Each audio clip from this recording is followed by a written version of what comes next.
It was one of those moments where you almost faint. To hold in my hand a copy of a document that the district attorney at the time had and didn't tell anybody about it on the defense side. That document would have proved what? Would have proved that Michael Morton is innocent. He's talking about this police report. Sitting in the prosecutor's file and sitting in the sheriff's file, there was a set of documents which, if they had been revealed and the defense had seen them, Michael Morton would have been acquitted. And this is a very important moment. We've had a whole series of cases in this country that have focused attention on this issue. If you did those things, if you did the sort of stuff where you were hiding evidence from a homicide investigation, they'd lock you up in a minute.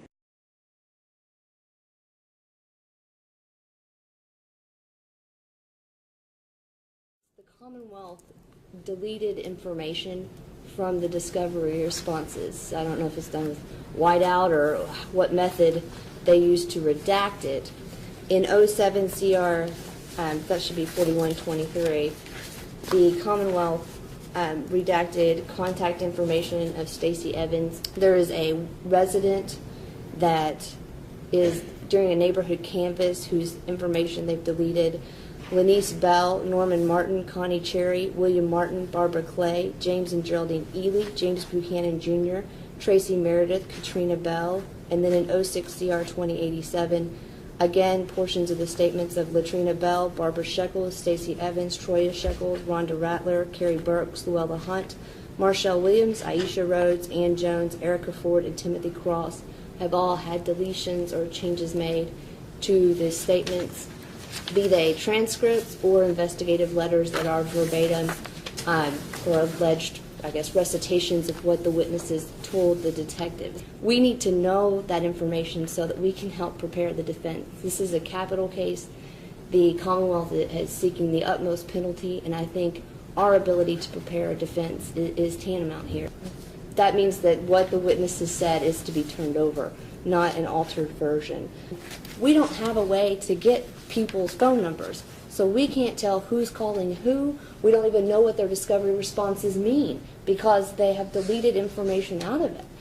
If they would just give us what we're entitled to, then we would be able to decipher the phone records. We would be able to look at what the evidence is and what it means. There was some supplemental discovery that was given to the defense today. It's pages 481 to 491. It is more phone records from T-Mobile. They have deliberately, and it was deliberate because they have omitted and gone to the action of not just omitting it from their investigative letters and omitting it from the transcripts, but actually taking the physical witness statements, the tapes, and deleting the information from the tapes by recording blank space over it. I have expressed my concern to Mr. Van der Rostein. In addition, these records that were returned over to us on December the 1st are particularly concerning. These records were obtained in 2006. They were provided based on the cover letter that I believe is listed as page 481 on July the 18th of 2006. They were sent to the grand jury at that time in response to, I believe, a subpoena issued by the grand jury, dated June 26th. We didn't receive them until December the 1st of this year, so this would be a year and a half later. I'm sorry, 2.5 years later, I guess. Yes, 2.5 years later. Excuse my math. I feel that the Commonwealth has gone through the actions of omitting this information. They've made it impossible for us in this situation to know the significance of what's been provided to us, and therefore extremely difficult to advise our client. But they've also had some of these documents and some of these records in their possession for 2.5 years. That they provide to us who these numbers belong to, the ones that, to their knowledge, they know, which we know they know because they've omitted, but what the Commonwealth has done here is actually changed the actual witness statements. They have altered them, they have deleted information, and they have changed the actual reports, they have changed the actual transcripts. Judge, I'll be happy to.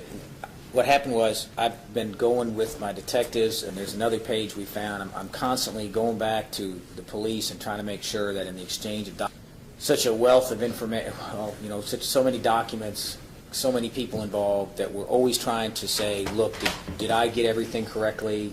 Do I have everything that you have? Do you have everything that I have? Constantly trying to make sure we're complying with the court's order. And so what we have to do, so we're always trying to go find the physical file, compare it, and make sure we got it.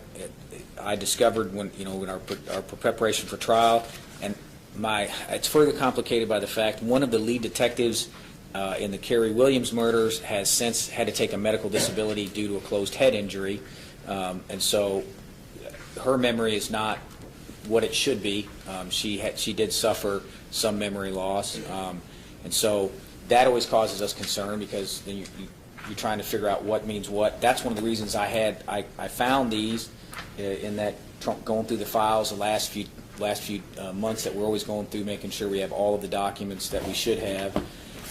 And I'm trying to find out who subpoenaed these and when and why. I'll be happy to try to find out whose number it is and why someone subpoenaed these, but the list wasn't on it. I found them in the files, and I said, I don't know what these are, but I'm going to tender them because I don't want to hold out anything. But I'm still trying to find out. My problem again is I have a detective who may have knowledge of it but can't remember, and that's what I'm trying to track down. And Judge, the other phone records I had also discussed, there's a page that was missing from the copy of discovery that was given to defense counsel in 2 indictments. 07 CR 4123. We were missing page 182 and 183, and I did not know if perhaps it's in the court's copy and it was not, for some reason, didn't make it to ours. I had it in mind, which I had given to the court, Judge, and I'll be happy to copy that and forward it. But Okay. If you wouldn't mind going ahead and sending that to Judge. I thought I had, but if I haven't, I'll do that. That's 182 and 183 of the 07 indictment. 7 case, yes. Thank you. And I'll tell him, Judge. And there's one other matter that I discussed with Mr. Vander Osten before we went on the record, and I think he's looking for it. The first two statements of first two pages of Mr. Hammond's statement, which would be we believe to be 182 and 183. And Judge, what I did is I tried to bring as much paper discovery with me as I could haul over today, and I dug it out of the original discovery tendered in actually it was tendered in this court on January of 2008, and it's in my stamp copy. I don't know how I did make it in theirs, but I've given them those first 2 pages. So I went back and copied it right away. That's it on that, Judge.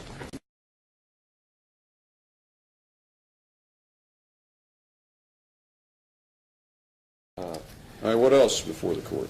Judge, these, just for the record, we make one final motion for all discoverable evidence under RCR 7.24, RCR 7.26, and any and all exculpatory evidence not previously disclosed. Okay, Mr. Commonwealth, have any additional For the court evidence? today, Judge, I have, we've got some phone calls. We have no idea what's on them. There's hundreds of them. We got these from the jail. I've never listened to them. I have no idea what's on them. We don't intend to use them in our casing sheet. But I have them, so therefore I'm turning them over. Okay. I don't know if they're inculpatory, exculpatory. They're a public record kept by the jail. We got some phone calls, but there's literally hundreds of these phone calls. Okay. I've never listened to any of them. I have no idea what's on them. So I found out that Detective Downs had some phone calls. I said, put them all on a disc and bring them to court with you today. So there we have it. So that is one issue. The other is I've never heard these, but I moved to exclude them. I don't have time to listen to 1,000 jail calls during trial.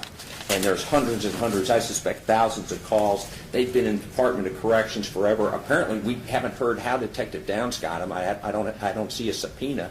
But if she got them through subpoena, I don't know how long they've had these to hand them out on the day of trial and say we may impeach. There could be, I don't know what's on those calls, and I would move to exclude them immediately. Some of these are over a year old, January of last year. You indicated you haven't listened to them. You have no idea what's on them. They're just being turned over today. I do not, Judge. And, I mean, it would seem at this late date that it would be appropriate to exclude them. I'll give you the chance to argue otherwise, Mr. Vander Osten. I don't know if we're going to, Judge, we're not going to go into the content of the phone calls. I think the fact that there were phone calls made, I mean, obviously, we know that people call from the jail and that they call people. Why is it just, as a matter of curiosity, why are we getting this information on the day of trial? Judge, I haven't seen them. I talked to Detective Downs, and she indicated she had some jail phone calls that were old, and they are old. And so I said, well, you better bring them to court. We're constantly searching for information. Well, prior to trial. Just a couple of quick things, Judge. One is they are not going to introduce these jail calls, but they, I guess, are supplying us to them. That's what their representation, and that's also Which jail calls? We tendered them today, Judge, and Judge, on the February 21st, which was the date we were originally scheduled for trial, I think it was either the day before or that day, we indicated we had these in our possession, and the court excluded them at that point in time because we were all under the impression we were going to start the trial that day. But we have them in our possession. I'm turning them over because since they are in our possession, I feel I need to do that. So we did that. Those records are now in possession of the court and both parties. Those are phone calls? Jail calls. Jail phone calls, yes, sir, that are recorded. Okay, so you're not, the Commonwealth's not proposing to introduce any of those? No, Judge. But we're not going to introduce them in our case, Judge.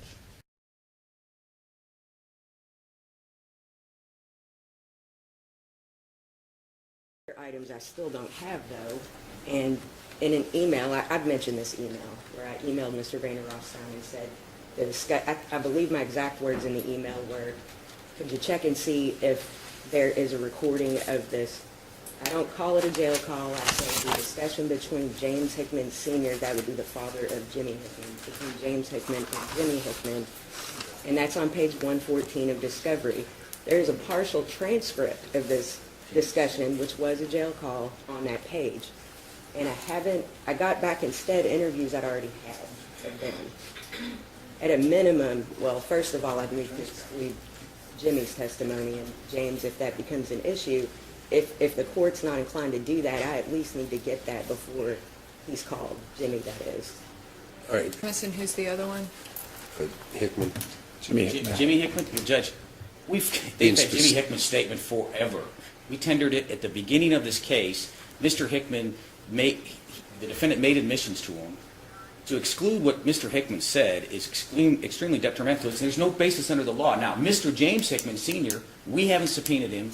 We're not calling him as a witness. Who are we talking about? I don't know who we're talking about. Both Hickmans? Yes, there's a James Sr. and then there's James Jr. Is that what James you're Jr. talking is the about? one. They've had the statement forever on James Jr.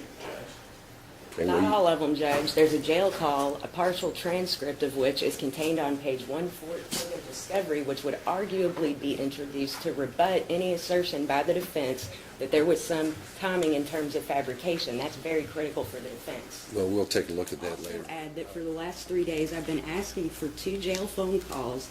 They're between James Hickman Sr. and James Hickman Jr., or the third, as he is known. I still don't have those. And Judge, that's why Ms. Steele isn't here right now. What happened was after they brought that to our attention, I'd searched my files. I had a lot of phone calls not related to those. I went through those to make sure that we didn't have those in our possession. I then talked to Detective Stalvey. Detective Stalvey went home last night and he searched through all of his materials. He was able to locate those phone calls from which the transcript is contained within the discovery, within the investigative letter. So he gave that to me this morning. And so I immediately asked Ms. Steele to go and copy that. That's a conversation, though, between James Hickman Sr., who's Jimmy's dad, or we'll call him Jimmy to help make it, they're both Jameses, so we'll call the younger one Jimmy to make it easier. A conversation between them that he informed Detective Stalvey about, who then got the phone calls from that time period. So those are inculpatory. Now, there's a number of phone calls back and forth to those numbers. I've never listened to any of them. I don't know if Detective Stalvey's listened to them, but I never had them in my possession. I had that transcript in the investigative letter. We turned that over. Your Honor, if the court looks at pages 114 through 116 of Discovery, it is completely obvious that that is not a full transcript of either phone call, and either one of those calls, or both of them, what little's there indicates there's probably some colluding going on. It's at least possible. I have a good faith basis to make this assertion. Underneath the April 10th, which is the second of the 2 calls in 2009, it says that father and son, James and Jimmy, continue talking. There's no transcription after that. And they're talking about Tayana, James Sr.'s daughter, and Jimmy's sister, and how she's dating my client. There is a basis for this. It's discoverable, it's exculpatory, and I don't know, I guess I'll just have to take the Commonwealth's word for the fact that it's inculpatory. But there's more than an argument that I'm entitled to it, and I still don't have it. And I don't know if I'm supposed to sit here and listen to it while people testify. I mean, it's very much put us at a disadvantage. We're not going to introduce the phone calls, Judge. I said prior to trial, we did not, once we had the separation, we didn't intend to introduce any phone calls. We might want to, depending. I mean, it's an And if they, exculpatory Judge, if they want a evidence issue. continuance after we copy the disc, if the court wants to allow them to do that, we're obviously not going to object. But, I mean, I haven't listened to all these phone calls. All I've ever had was the transcript. And we turned that over of what we transcribed. We didn't transcribe every single phone call on there. I mean, there's dozens of phone calls on there. I didn't listen to them. I've never heard them in person. What I had was an investigative letter from Detective Stalvey. And again, we're not calling James Hickman, and I don't know how they intend to introduce these without having Mr. Hickman here. That's a good point. I wouldn't have been able to get him here because I didn't know this phone call was, I mean, if the detectives got it, it's in the Commonwealth's possession. Well, he's listed in discovery, Judge. James Hickman is. He's listed again with this partial transcript that the detective, I think, typed out, if I'm not incorrect. It's not like we gave it to a transcriber. He typed it out as he listened to it and incorporated it into his investigative letter. And it's not complete. It's not. Well, and we don't have to, though, Judge. What about his, I don't mind giving you a couple of days. I would like as much time as the court can give me because as I stand here, I've heard the one statement I have through one time. Okay, So, well, this will give you a chance, if it's 53 minutes, to listen to it for 10 hours. depending on how many hours of jail phone calls I'm hearing about, I don't know, but as much time as the court will give me is what I would request. So, Judge, I think, I mean, we're willing to try to work with this. Is there anything else that Ms. Smith needs that we're going to get at the last minute? No, Judge, again, the phone calls, I mean, but the other, the Keonia Thomas statements, we thought we had provided that. 2 days ago, the court continued the trial for 2 days based on new evidence, or actually quite old evidence that's over 3 years old. That I thought I was asking for 2 phone calls from April the 8th of 09 and April the 10th of 09. I indicated there was a partial transcript of each of those calls in discovery from pages 114 to 116. And apparently those calls were being burned as I spoke, and I got a disc with 266 calls on the disc, ranging from June 2008 to May 2009. The most important aspect of this evidence that is over 3 years old that I got on the second day of trial is the following, and to keep it very, very brief, this is a phone call from Metro Corrections by James Hickman Sr. to his own residence, and he is speaking with an older female. You can tell that much, but there's an unidentified female that gets on the phone who was an eyewitness to this shooting, who names who did it, and I can't even make out who that is. They said it was some dude named Swing or something. Swing. I don't know, bro. They say he drive a truck. God, man. Shepherd Square. Yeah, he just had them all black and he just shot and killed them. In front of everybody. That's who did it, Judge. And I got this on the second day of trial. Not only that, but there's a video interview that was the subject of a suppression motion regarding identifications. I got that video interview last week. This call, when you put it together with that interview, which can't possibly be covered by the memo that's been in discovery, it just doesn't cover the details in this 2-hour interview, tells you who did this. And my opening would have been completely different. I would have been able to say, not only did we not do it, but we know who did. And everybody else did within about 25 minutes of this time. And it is my second motion for a mistrial. I would also add that the video interview I keep referring to that I received last week that was the subject of the identification issue, that person names who ordered this hit, so to speak. And that person's street name is Prime, talks all about this guy. It is Ricky Kelly's co-defendant in federal court. And there's more than a basis to believe that this is all connected to something involving Shepherd Square, because that's all that Mr. Ramsey, the person interviewed, talks about is Shepherd Square. Well, Mr. Ramsey And has no direct knowledge, This person just talks about Judge. someone from Shepherd Square. Everything Mr. Ramsey has to say, he learns from Dion Neal. And so it's all hearsay because what Mr. Neal, as far as we know, he makes some statements within a correctional facility during the time of the shooting. So he's not, we know Mr. Neal's not out there because He's not alleged to have been the shooter. He's alleged to have ordered the and if I may finish, Judge, okay, so he doesn't know anything directly about it as far as we know. This person's repeating what Mr. Neal said, which I don't know under what exception that's going to come in under any circumstances. Exception. And so, well, I mean, again, Judge, there's no connection shown between these people. Interested in Mr. Ramsey. Okay, I'm interested in the motion for a mistrial right now. Okay, and Judge, the person that they're referencing to, again, this is someone who's repeating something they heard on the street.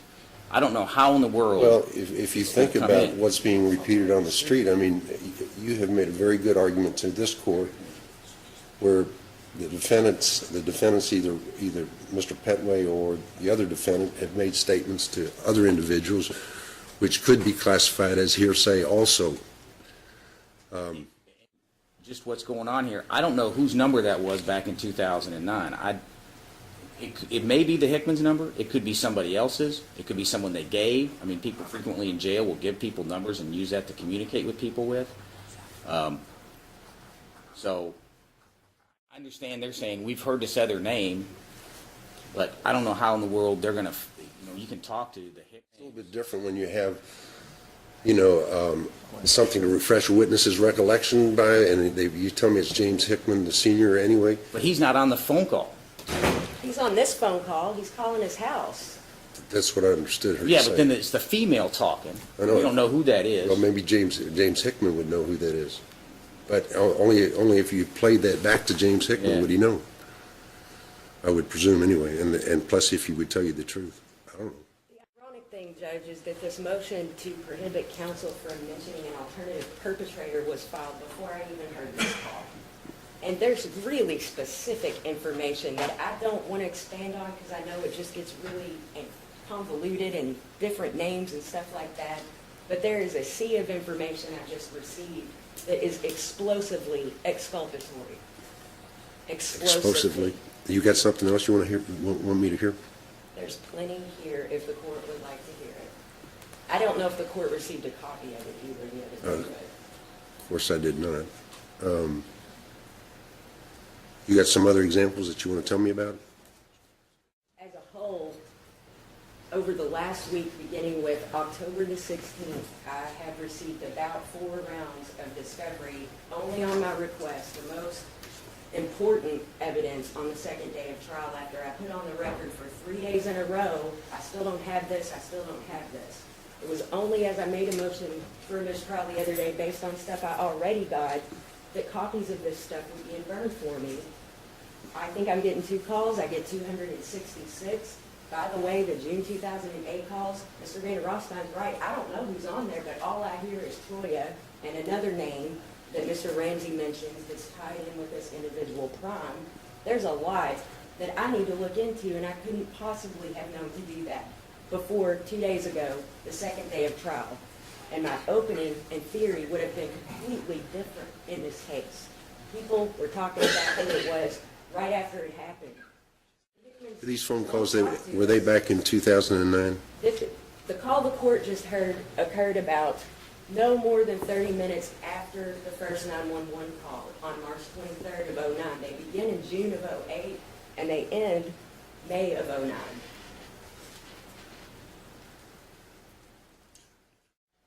And again, Judge, I was aware of the April calls.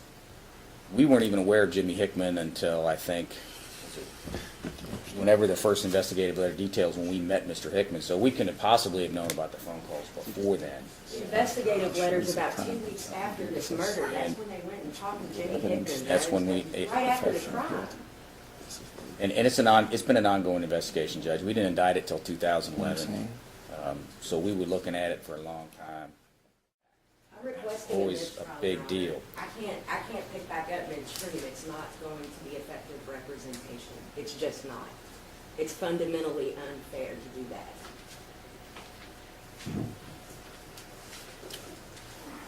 You want a while to think about it, Judge? No. And I would add, I didn't come close to reviewing all this information. I just immediately saw anybody who looks at these calls is going to see the date that this lady got killed, and it's 3 minutes after the first 911 call. That's where I started listening and tried to listen to as much as I could from there. I mean, I don't know what's in there. I don't know what might come up. This is over a year's worth of information that I would have to first review and then investigate. It can take months, frankly.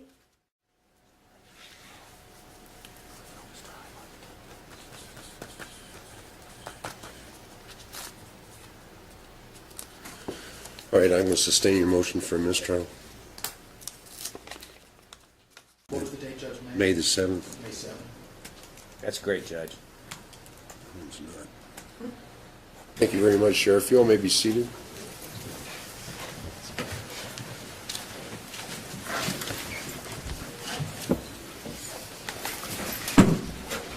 How are you all doing? Good? Good. Thanks for being very patient with us, and of course I did tell you all not to discuss this case with any person or allow anyone to talk to you about this case. I presume that admonition has been kept. You might recall on Wednesday I said that a hiccup had arisen in the trial. And now a gigantic hiccup has arisen in the trial. What I did was I allowed some evidence that in the nature of telephone calls was turned over to the defense on Wednesday through what I consider no fault of the prosecutor, but certainly an oversight by the Commonwealth in this case. These telephone calls had evidence in them, according to the defense, which I've been listening to this morning, that exculpate or tend to show that perhaps another person committed the offense other than Mr. Petwick. It's my duty to give the defense an opportunity to investigate this further. And of course, there were a number of phone calls. It just wasn't this one phone call, but this one phone call that was played to the court this morning certainly indicates that somebody on the phone believes somebody else committed, some other name committed the offense itself. So I'm going to give the defense the opportunity to investigate that further, but in order to do so, I have declared a mistrial. So the good news is you won't have to listen to any more evidence in this case. Of course, the bad news is you're not going to get a chance to listen to any more evidence in this case, nor reach a decision on this case. The court can appreciate what we got on the first. This is more than any discovery we've ever gotten on this case. I got it on the first. It's over The first of this month. It is over 3 years old, 4 years old almost at this point. The court gave me a 2-day continuance after I received a disc with almost 300 calls on it, containing 44 hours of discussion between not only father and son, somebody named Little Steve, who I believe probably was the one who killed this woman. About 30 minutes after the first 911 call, a female, she names the shooter, where he's from, and what he drives. And I got that in the middle of the first trial. And I was given 44 hours of calls. I have now reviewed every single minute, and it's clear to me the real shooter's on there. Troy Shekels is on there. That's the context where I'm beginning this motion, this second motion, to dismiss with prejudice. I know that one prosecutor is no longer on this case. This is outrageous. This is cell phone records for 11 accounts from 2009. It's 4 years old. And there's no way that the Commonwealth thought they already filed that. There's no way. This I got on the 1st of May, all from 2009, all cell phone account information. The court just sat here and listened to I don't know how many arguments about phone calls, and there has to be some showing they even happened. Well, if it's in there, show me. There's one thing I've learned about this case. If I don't have it, it's exculpatory. I don't know why, but I believe that. I fully believe that. Because I have scrambled. It's like standing there watching a train coming towards your client really slowly, and you're so inundated. Clearly, they issued numerous subpoenas in 2009 to the grand jury. Not all of those numbers are accounted for. I would request and make one motion right now for all discoverable and exculpatory evidence and/or everything you have, we need now. I cannot effectively defend him when I get inundated with 800 pages of records. This case is about phone calls. The whole case is about phone calls. Here, but I recall one of the cell phones was one that the subscriber information came back for Hammond. And that may or may not reflect whoever might have been calling him within the moments before and after this lady got gunned down in broad daylight, as we keep hearing over and over. Whether that number, if it is even in those records, because I haven't had time to look at them, exonerates my client, and that's why this is outrageous. This is 4 years old. It's 4 years old. And the last time I heard this song and dance, I had the shooter's name when I got done, lucky as I was, to listen to the right phone call out of those 44 hours. Just a very familiar feeling came over me when I got that the other day. I can't sit down and get ready to do jury selection when it is bugging the crud out of me that probably the shooter's in that 800 pages. That's what the Commonwealth does not get to do. And this is the second time that I have been blindsided like this, where I'm sat looking at one direction. Do I pretend this information just doesn't exist because I don't have time to sift through it? And it's going to take 2 years probably to go through it. They've had twice that much time at their leisure if they wanted to go through it. I didn't even know they had it until the 1st of May. That's what they're not allowed to do. And it's the second time it's happened. This is more than twice what we've ever had in terms of discovery. So we're not here, I'm not here this afternoon making excuses for the oversight, but I believe it was an oversight that it was in the box and it had not apparently, even though it looked like it had been scanned in, it apparently had not been scanned in a way that preserved it and disclosed it. It doesn't change a thing I just said. It doesn't change a thing. We hear nothing but phone calls. This entire 2-3 hours has been about nothing but phone calls that nobody's showing any documentation on, and it's not in there, I guarantee it. And that's why we're not hearing about what's in there, because I know, based on my experience with this case, that it will push us even closer to exoneration, because there is no case here, and that's why this keeps happening. But I think the circumstances here are egregious enough. Fine, it happened once, 4 years old. DeJuan Hammond is associated with 2, maybe 3 phone numbers.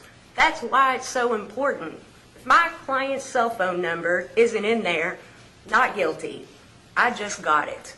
I'm going to try really hard to stay calm. During the cross-examination of Princess Bowen, I believe Ms. Schaus, I don't know exactly how it was worded, but her first interview was on June 30th of 2011 with the police.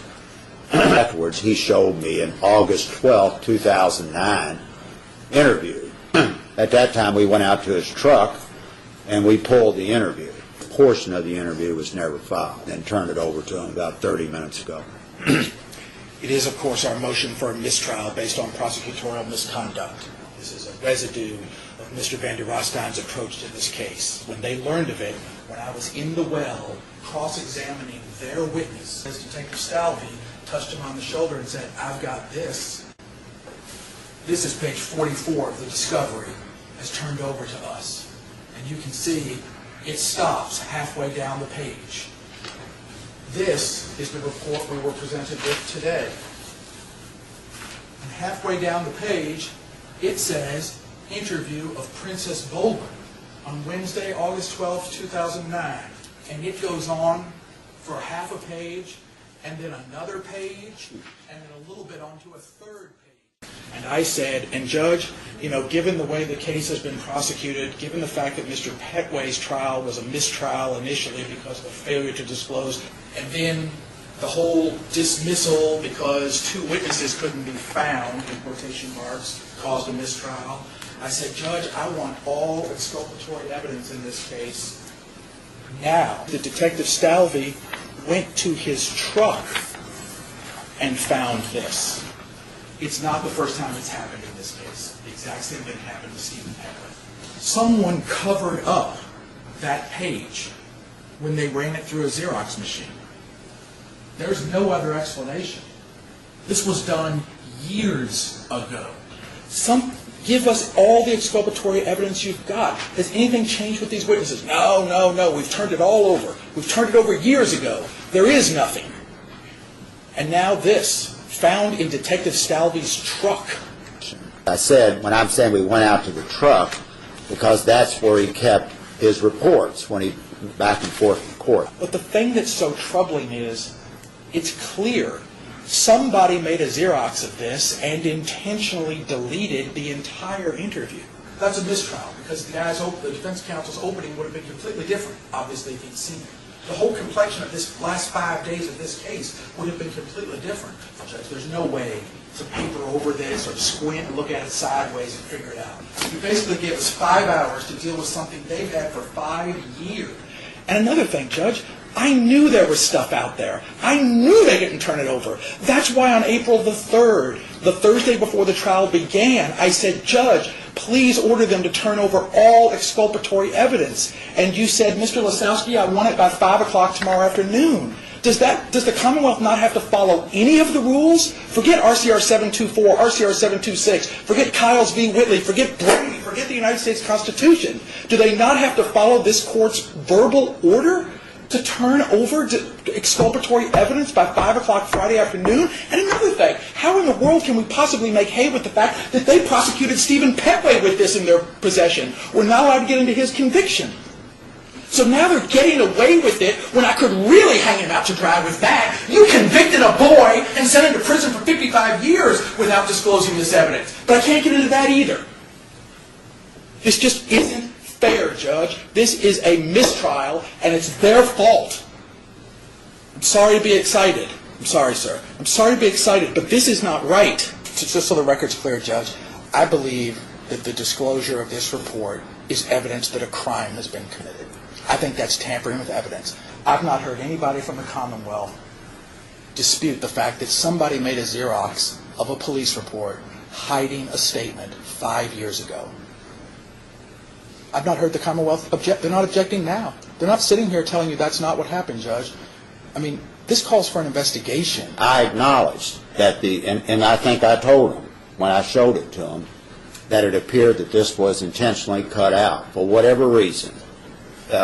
We recognize the defendant's right to Giglio materials, but I recognize and don't intend to step on the concerns that they voiced. It didn't occur to me till Sunday afternoon in my meetings that there was a report that had been deleted referencing the witness. It is indefensible whether it was done intentionally or whether it was done negligently. I've talked to Mr. Randy Rostein. I've already told the court he didn't recall the incident, and I recognize that in the middle of a trial, Giglio material coming out, I recognize, as I did yesterday, the error that occurred, take responsibility for it. It was my duty. What offends me is that the Commonwealth is suggesting that we go forward with a prosecution where there has been criminally altered evidence. I think this court is aware that Mr. Schaus is pretty excitable, and I think I'm usually good at keeping that part under wraps. But how dare the Commonwealth put this court in the position of making this decision? Well, I'm not There's a prosecutorial duty to I'll let seek. you respond in just a minute, Mr. There's a prosecutorial independent duty to seek justice But I just want to make the record clear that I am offended that the Commonwealth is not making a motion to dismiss this case right now. I recognize the concerns that they have, and I've candidly recognized those in the front of this court, as I think I'm obligated to do to the tribunal. Judge, if I might, that's tampering with physical evidence. It's not throwing a gun in the river. It's not burning bloody clothes. The evidence is the report. That's a crime, Judge. And I want to point out, tampering with physical evidence, you throw the gun in the river and the police they drag the river and find the gun, you're still charged with tampering, Judge. Well, I'm not acknowledging a crime's committed for all the reasons that I said a few minutes ago. I recognize their characterization of it, but I'm just acknowledging it that it was intentionally not included in the discovery. If you would please raise your right hand. Do you swear or affirm that the information and testimony that you're about to give in this matter will be the truth, the whole truth, and nothing but the truth? Questions? Thank you, Your Honor. Would you please state your name for the record? Thomas A. Vandy Rothstein. How are you employed? Currently employed at the Attorney General's office. Where were you employed before the Attorney General's office? I was employed at the Commonwealth Attorney's office here in Jefferson County. For how long? Approximately 12 years. Was it your belief that Princess Boland was the most important witness in the case? No. It was not? No. Okay. Do you remember telling Detective Stalvey in June of 2011 in one of those two conference rooms right out there that the whole case depends on the witness in reference to, and I'm showing him the interview of Janice Boland, I think it's page 25. Sean, if you can pull 25 up maybe. So. We're going to object to relevance first, Judge. I asked him if he thought she was the most important witness. He said no, this is a statement of Ms. Boland. I've got him on tape telling the detective that this is the case. The case is this witness. Do you agree that you're telling there, you are on that tape as unidentified male speaker, the witness is the case, and that you're discussing Princess Boland? Can you point out the section to me? Sure. This is you, unidentified male speaker. I'll be happy to play the tape for you if you think that'd be better. No, I just was wondering where you wanted me to read. Okay, right here where it says, well, she's got, because that's the only way. And then down here you say, the whole case depends on the witness. Do you see that? On the witness, yes. Do you see where you say that? I said the whole case depends on the witness. Okay. Yes. And then turning the page, do you see here where you say, that bitch has been worthless?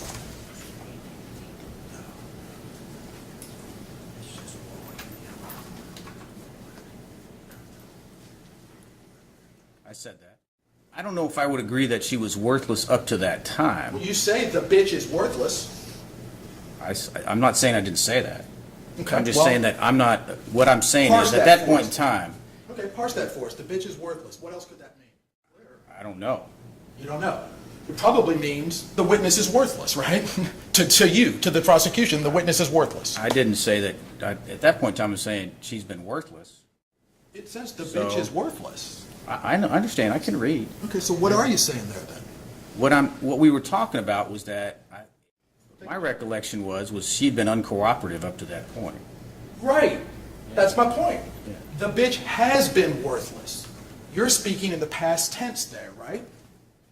The bitch has been worthless. Yes, I would say that's true. So up to the date of this, she's been worthless. And just a half a page earlier, you say the whole case depends on the witness.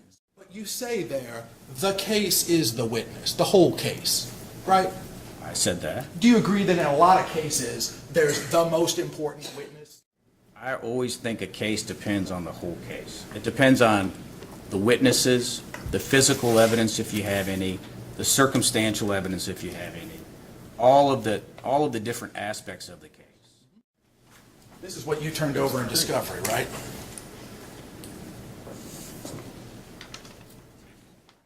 Again, I don't have a specific recollection of this, but I think it was either Mr. Lasowski or Ms.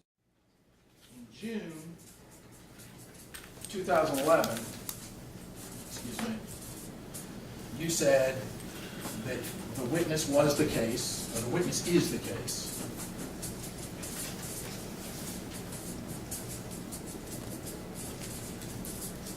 And you said that the bitch has been worthless, right?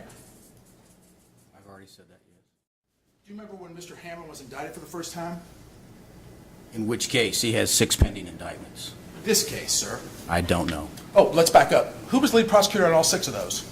I was. You were. That's right, including the drug cases. And 4 of his prior felony convictions. Yes, I also was a prosecutor. Exactly. He was indicted in October of 2011.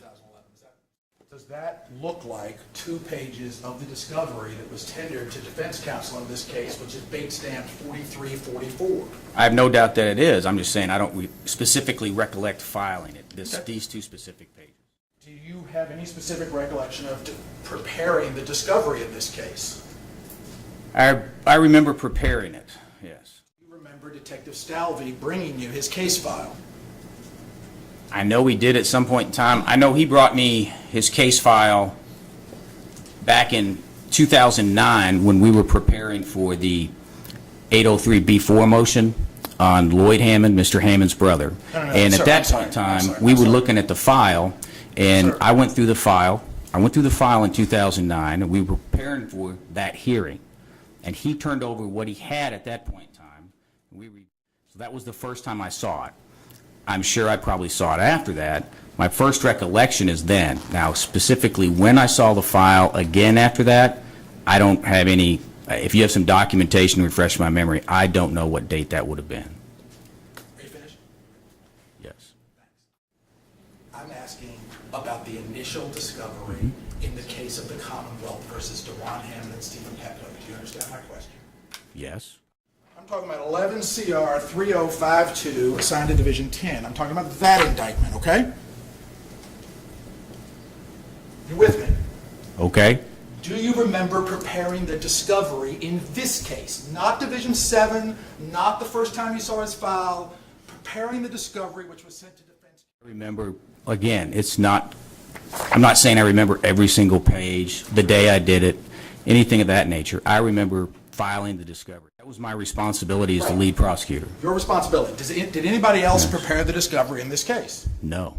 Do you agree with me? Well, it's not really necessary that you agree because the Commonwealth has already stipulated to it. But that part of this is Commonwealth, or excuse me, Defendants 1, that this was intentionally hidden.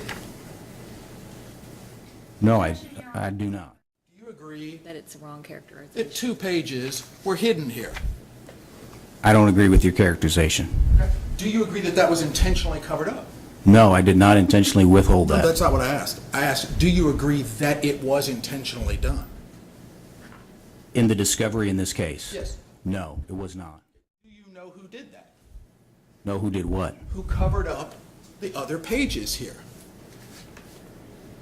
In this case? In this case, with these documents I've got before you, this is what was turned over to defense counsel. As you can see, it stops there on page 44. I can see that. This is the report as it actually exists. Yes. Do you know who covered up the other portion? When I was contacted about this by Mr. Lasowski back during the trial in April. Just a moment. I promise I'll let you explain. I promise you. Do you know who covered up the exculpatory part of that report? In this case, I didn't cover it up. I did not intentionally withhold it. I'm sorry, sir. Let me ask it a third time. Yeah. Do you know who did this? What happened was, I'll explain it to you if you'd like to hear it, but that's fine. I will let you explain, but I swear to you, this is a yes or no question. Do you know who did it? Objection. I'll allow him to ask. At that point in time... Sir, I promise I will go sit down and let you explain. Okay. Do you know who did this? Who did this? I did it in the 007 case against Lloyd Hammond. Stop, please, sir. These are pages 43 and 44 of the discovery in this case. I've admitted that. Do you agree that someone covered this up? Sir, I promise I'll let you explain if I can just get a couple of yes or no's. Do you agree that somebody covered this up? Here's the problem, if I could interject. Okay. And I'm not speaking, or trying to speak on behalf of Mr. Van der Rostein. The word covered up carries with it a characterization, and that's why he's not getting a yes or no. I don't know what Mr. Van der Rostein's going to say, but that's the problem, is he is asking it in a manner in which he cannot answer because he's trying to explain it was not an intentional cover-up. Now, that's what I believe is the problem. Not if he will ask him who is responsible for filing pages 43 and 44, absent the other 2 pages, he may be able to answer. I'm going to instruct the witness to answer, but I'm also going to allow him to explain his answer. Exactly. Thank you, ma'am. Thank you. Do you know who did this? You can say yes or no and then say anything you want, I promise. Do you know who did this? I did it. There you go. Now explain. What happened was, as far as I can recollect, is in 2009, after this occurred, we were trying to see if Mr. Hammond was connected with the murder of Troy Shekels and Stephen Petway. They emerged as the primary candidates. And we were extremely concerned at that point in time because we had a murder case in which we were going to have to file these materials in Judge Eckerly's court in the Lloyd Hammond case. We were very, very concerned that if Mr. Hammond communicated these witnesses' names and identities to either his brother, his known associates, or other family members, that these witnesses... Can I boil that whole thing down to witness safety? You covered it up because you were concerned for Princess's safety. We did not file it with Division 7 because we were worried about her safety, and when we read that portion of it, it really didn't have anything... I mean, she didn't offer forth any relevant information about the motion to Division 7 at that point in time. It's witness safety is your motive. And we didn't want to place her in jeopardy when her statement at that point in time, it really didn't, it wasn't necessary for the court for its determination, in our opinion. I'd like to take a look at some of her statement, okay? This is what was turned over in discovery. You see it stops. Now we'll take a look at what we got on the 5th day of Mr. Hammond's trial. Let's take a look at some specific things of what were hidden from the defense in this case. She told me she did not know her, meaning Ms. Shekels. I told her that was the woman that was murdered in Shelby Park. Princess said she was not familiar with the murder. I told her it was difficult to believe she did not know about the murder. That's pretty exculpatory for Mr. Hammond right there, isn't it? That's not my call. That would be the judge's call. How about this? I asked her what Doo-Wop told her about it, and she said has never told her anything about the murder. Right? That's what it says, yes. That's pretty good for Mr. Hammond, isn't it? I'm not the judge of that. Again, I'm just a prosecutor. It'd be up to a jury or the finder of fact, Her Honor. It's not up to me. It's not up to you. Yeah. There are times when you don't turn things over in discovery, right? Because they're not discoverable. My general rule was turn over everything, and I would tell people that if I can finish. And so we moved to seal the discovery in this case from the very beginning. So we had severe concerns about witness safety in this case. Okay. Witness safety, got it. Yeah. Who makes the call on what gets turned over to defense counsel? You or someone else in a case? Her Honor does. No. When you're preparing the discovery to mail to defense counsel, yes. Who makes that call? I would turn over everything I had in my possession. It's up to the lead prosecutor in the case. Yes, sure. Pursuant to the law and the rules of criminal procedure. Yes. Exactly. So, how many cases do you think you've tried in your career?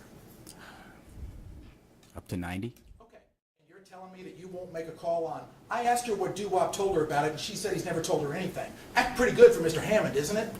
Again, I don't make the calls on what it is. As a prosecutor, tell me, sir, you're not going to tell me that's pretty good. Objection asked and answered.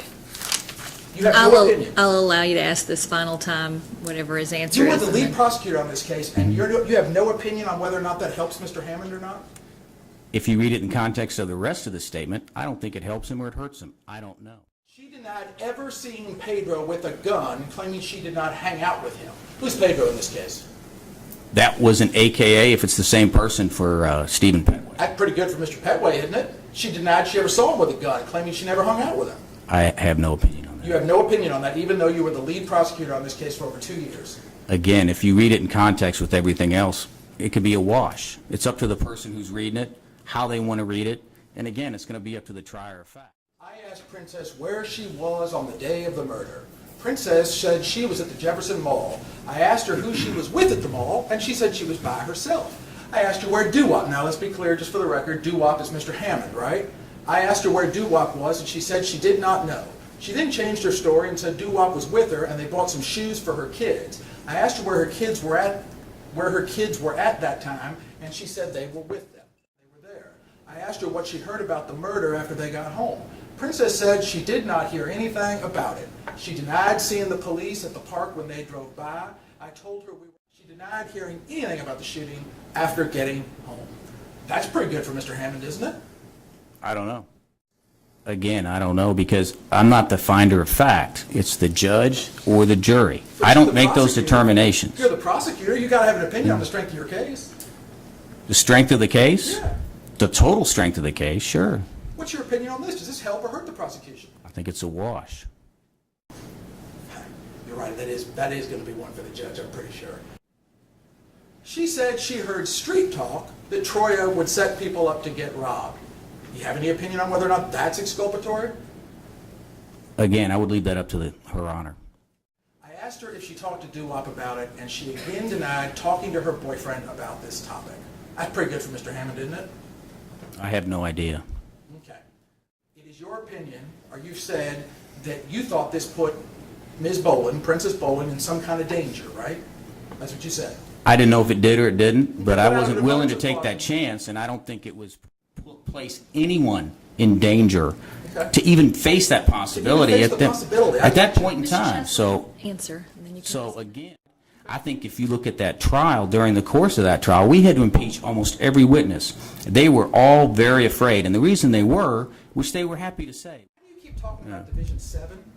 Why do you keep talking about some case in Division 7? Because that case is directly related. They're so intertwined. They can be related, but sir, they're so intertwined. No. The discovery in this case, the judge has ruled you weren't in the room. What I care about are these 6 pieces of paper filed in this case, not Division 7. If your excuse is that you made some kind of mistake in photocopying, tell me that you made a mistake in photocopying. But that's not what you're telling me. What you're telling me is sustained. Mr. Schaus, you can't.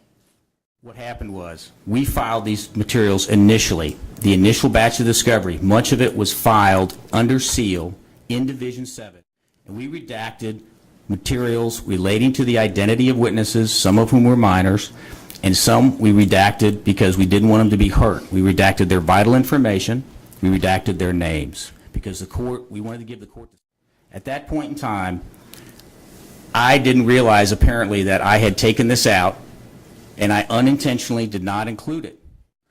I did not intentionally withhold it from this case. There's no way I wanted to do that. Why would anybody kill a witness that was favorable to them?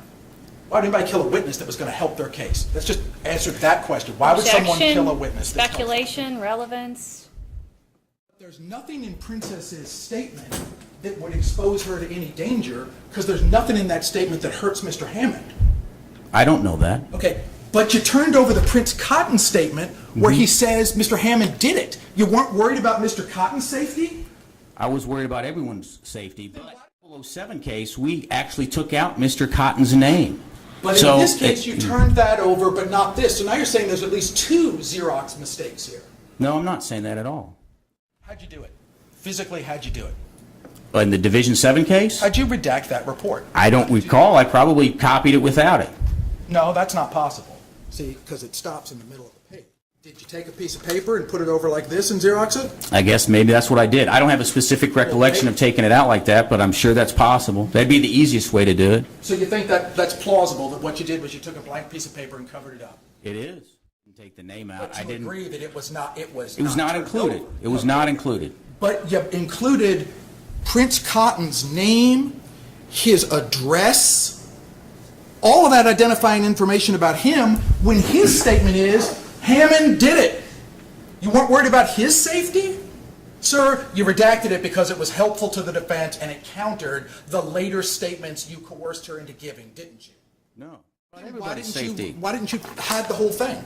Hide all 4 pages? In the Division 7 case? In any case, sir. I don't care where it is. 10, 7, 13, 8. Again, this isn't in the Division 7 case. So that means you covered up stuff on at least 2 different trips to the Xerox machine, right? I don't understand your question. Well, on one trip, you covered up the entire Princess Boland interview, right? And then you're saying in another case, you covered up the Prince Boland interview. What I'm saying is in the Division 7 case, the stuff we filed under seal. Do you agree with me that you've now talked about at least 2 different trips to a Xerox machine to alter this report? I don't know how I redacted the materials for the Division 7 case, so I don't know if it involved one or two. I have no idea. But you did not redact what is clearly inculpatory information from Prince Cotton. Read the Prince Cotton interview. He says Mr. Hammond and Mr. Petway did it. Which case are you talking about? Sir, I've never been talking about any case but this one. You're the one who's talked about Division 7. I don't care about Division 7. I care about... Please read the Prince Cotton interview and tell me, does it not say in there Mr. Hammond and Mr. Petway did it? I think it does. So that's inculpatory. It could be classified that, yes. And you turned that over with his name in bold print. Not in the Division 7 case, I didn't. Again, sir, I'm not talking about Division 7. I'm talking about this case. Yes. That information was turned over in this case. Prince Cotton's inculpatory statement turned over. Princess Boland's exculpatory not turned over, right? I thought it was in there, but I was wrong. It was not. Okay. You prosecuted Stephen Petway at his first trial, right? Correct. And you geared up for that trial, right? Yeah. You were prepared to try that case on the first day. I tried to be, yes. Which means that you reviewed the witness statements. The people you knew were going to testify, you had reviewed their statements. That would be a normal part of trial preparation. Well, it would be a normal part, but did you do it in this case? I believe I did. Okay. Then you know that that statement right there contradicts the latter two statements that Ms. Boland gave to Detective Stalvey, right? Someone could come to that conclusion, sure. Sir, that's different than what she told Stalvey in 2011, isn't it? She told Detective Stalvey a lot of things. I don't necessarily agree it's bad, good or bad. I don't know. Well, it's different, right? I would agree that there are some differences. Okay, let me ask you this. In your 90 trials, impeaching a witness with a prior inconsistent statement, that's pretty good, isn't it? Depends. Depends? Yeah. You don't think that's good for your client when you can impeach a witness with a prior inconsistent statement? My client? Yeah, in your case, the Commonwealth. You don't think that's good for the Commonwealth when you can impeach a defense witness with a prior inconsistent statement? It would depend on the statement, the situation in the case. There's a lot of variables involved. Let me ask you this. In Mr. Hammond's trial for the murder of Troya Shekels, don't you think it would be pretty good for the defense if they could impeach her with this when she says something different? I'm not a defense lawyer. I don't know. Do you agree, sir, that a prosecutor has a duty to turn over exculpatory evidence to the defense? Absolutely. Do you agree, sir, that no motion must be made regarding that?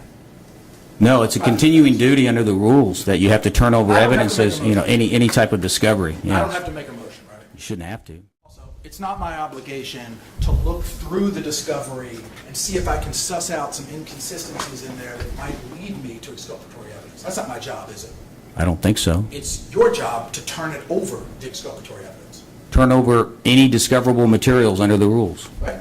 Exactly. And that includes exculpatory evidence. It can, sure. Well, it does, not it can. It does, right? Well, again, discovery can be all kinds of things, but yeah, it includes exculpatory evidence. Right. Absolutely. So you agree that this exculpatory statement was never turned over to the defense until the 5th day of this trial in April of this year? Again, if it's exculpatory, and it could be considered that, but it's not my call to say it's exculpatory. It's her honors and it's the jury's, again. But I don't know, I was told it wasn't turned over until the 5th day of trial. I wasn't aware that it hadn't been. Whose duty is it to go through the discovery and determine what's exculpatory and needs to be turned over? I would normally turn over everything I had. No, sorry, sir. Yeah. Whose duty is it to look at the discovery and say, this is exculpatory, I need to turn it over? Whose duty is that? It's the prosecutor's, but again, the term is potentially exculpatory because I don't make the determination of what is exculpatory and what isn't. No, I make the determination of what is potentially exculpatory. Yes, you do. And so it was your responsibility in this case to do this. Is that correct? I agree. And it didn't happen. I made a mistake. I did not reincorporate it when I filed the discovery back in 2011. Do you agree? Well, you did it intentionally. You said you covered it up, and you agreed with me that you probably took a piece of paper and did this. In the 2007 case. Right. And then you didn't turn it over here. Do you know if the Division 7 discovery is still under seal? I have no idea. I haven't seen that file, I think, since the end of the first trial. Well, Didn't you make a motion to unseal that discovery? I don't know. I could have. You don't remember that? I don't recall it. When all the James Mallory stuff was going on, you don't remember calling me and saying that I'm going to make a motion to unseal all the discovery in all of the cases? I could have. I don't recall it. Because, Mr. Mallory was going to be a big witness in this case when you were prosecuting. Objection, relevance of Mr. Mallory. Anything related to that? Refreshing his recollection. Do you remember making a motion to unseal the evidence in all of these cases? I could have. I remember that we moved, there was a discussion in the John Jones case to unseal. Your Honor, we would object to any testimony regarding an internal investigation because it's not relevant to this court's inquiry, its work product. In some ways, it's equivalent in a civil case to subsequent remedial measures that can't be introduced to show guilt or anything like that. But it's just not relevant to this court deciding if the actions that happened in this case were precipitated by bad faith or were intended to goad the defense into asking a mistrial, what Mr. Wine may or may not have found out since the mistrial occurred.